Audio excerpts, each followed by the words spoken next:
Hello दोस्तों, आप सभी लोगों को वट सावित्री की बहुत बहुत शुभकामनाएं। आज मैं आप लोगों के साथ में वट सावित्री व्रत की पूजा विधि के बारे में बताऊंगी मैं आप लोगों को कि कैसे हम लोगों ने इस व्रत को पूरा किया, कैसे इस पूजा को हमने किया। यहाँ पर जैसे कि आप लोग देख रहे हैं, मेरी मम्मी और मेरी भाभी दोनों लोग बैठी हुई हैं, पूजा की तैयारियों में लगी हुई हैं। कौन सा सामान रखना है, कैसे पूजा करनी है। तो सबसे पहले हम लोगों ने क्या किया था, हम लोगों ने ये चावल का पेस्ट है और हल्दी है, इन दोनों का एक पेस्ट, चावल के आटा और हल्दी का हमने पेस्ट बना लिया है। इसका हम क्या करते हैं ना, ये जो पेड़ होता है वट का, उस पे हम अपने दोनों हाथों से छापा मारते हैं। इसके लिए इसको हम बनाते हैं। इसके बाद हम लोगों ने क्या किया, ये देखिए आटा है, शक्कर और गुड़ है, इसका हमने एक पेस्ट बना लिया। इसका हम लोग मीठा भजिया या गुलगुला, जो भी आप लोग बोलते होंगे, ये हम लोग बनाते हैं। इसमें आटा, शक्कर और गुड़ और पानी मिला करके पेस्ट बनाया हुआ है। इसके बाद हम लोग क्या करते हैं, इसके छोटे छोटे बॉल्स बना लेते हैं। ज्यादा बड़ा नहीं बनाते हैं, छोटे छोटे बॉल्स बना लेते हैं हम लोग। ये देखिए बना के रखा हुआ है। सभी लोग अपनी अपनी पूजा की तैयारियों में लगे थे। मैं जो है ये बना रही थी, मीठा भजिया या गुलगुला जो भी आप बोलते होंगे, ये मैं बना रही हूँ। दूसरी तरफ मेरी माता श्री बैठी हैं, मेरी भाभी बैठी हैं, ये लोग पूजा की तैयारियों में लगे हैं, थालियां तैयार कर रहे हैं। हम 4 लोग हैं, मैं, मम्मी, मेरी बड़ी भाभी, छोटी भाभी दोनों, हम चारों की थालियां तैयार हो रही हैं यहाँ पर।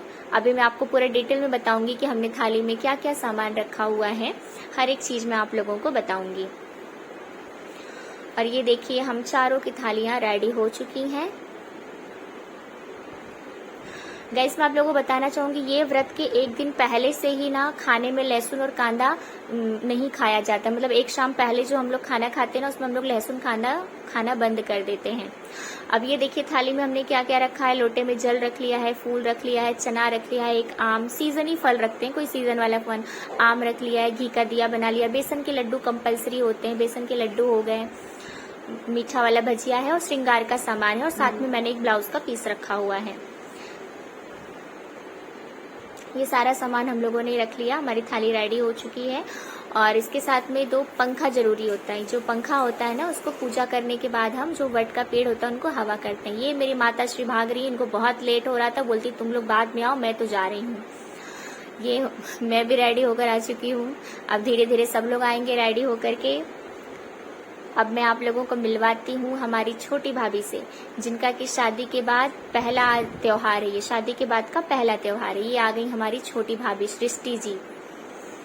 कैसी लग रही है बताइएगा बताइएगा जरूर कैसी लग रही है। और ये हम तीनों रेडी हो चुके हैं, मैं और मेरी दोनों भाभियां, और अब हम लोग निकलने वाले हैं पूजा के लिए। अब हम तीनों रेडी हैं। मम्मी तो पहले ही जा चुकी है क्योंकि उनको बहुत लेट हो रहा था, हम तीनों को छोड़ के भाग गई वो। और ये आ गए हम लोग जहाँ पे पूजा हो रही है। बहुत भीड़ थी आज। धीरे धीरे जो ये व्रत है इसका महत्व तो बहुत बढ़ता जा रहा है। बहुत भीड़ हो गई है आज यहाँ पे। तो पूजा में हम क्या करते हैं, सबसे पहले जल चढ़ाते हैं, फिर कच्चा दूध रखा रहता है, कच्चा दूध चढ़ाते हैं। उसके बाद आप जो फूल ले गए हैं, फूल चढ़ा दीजिए, फल चढ़ा दीजिए, और जो श्रृंगार का सामान आप लेकर गए हो, वहाँ पे ब्लाउज का पीस बिछा करके उसके ऊपर सारा श्रृंगार का सामान लगा दीजिए, रख दीजिए।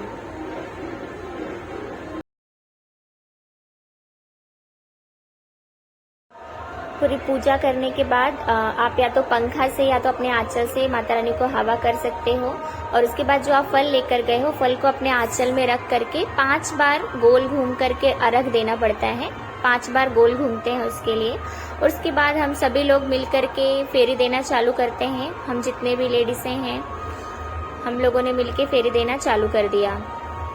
इसके साथ ही मैं आप लोगों को बताना चाहूंगी कि ये व्रत आप चाहें तो पूरे दिन रख सकते हैं, और जो लोग नहीं रख सकते हैं वो लोग पूजा करने के बाद में खा सकते हैं। लेकिन आपको सेम चीज फॉलो करना होगा, खाने में भी लहसुन और प्याज यूज मत करिएगा। और जो लोग व्रत रख रहे हैं, जो महिलाएं व्रत रख रही हैं, वो शाम को सूर्यास्त से पहले ही खा लें। उनको जो भी खाना है, जो भी फलाहार करना है, अगर उन्होंने व्रत रखा हुआ है तो सूर्यास्त से पहले ही जो भी खाना पीना है वो खा पी लें, क्योंकि सूर्यास्त के बाद नहीं खाते पीते हैं। और जिन्होंने व्रत नहीं रखा है वो पूजा करने के बाद में अपना खा सकते हैं। और ये व्रत खोलने का भी एक नियम है कि इस पेड़ का ही जो फल निकलते हैं ना छोटे छोटे, उस फल को ही खा करके व्रत को खोला जाता है। हम लोग ऐसा ही करते हैं। हम लोग इस व्रत का जो फल होता है उसको खा करके ही अपने व्रत को खोलते हैं। तो इस तरीके से हमारी पूजा संपन्न हुई और हम लोग घर पे आ चुके हैं। और ये देखिए हमारी माताश्री हमारे पिताश्री को ऐसे हवा दे रही है, आशीर्वाद ले रही है। तो गाइस ये है मेरे मम्मी पापा। बेनवा डुलाओ। आप लोगों को बहुत बहुत धन्यवाद। आप लोगों ने पूरी वीडियो को देखा, उसके लिए बहुत बहुत धन्यवाद जी।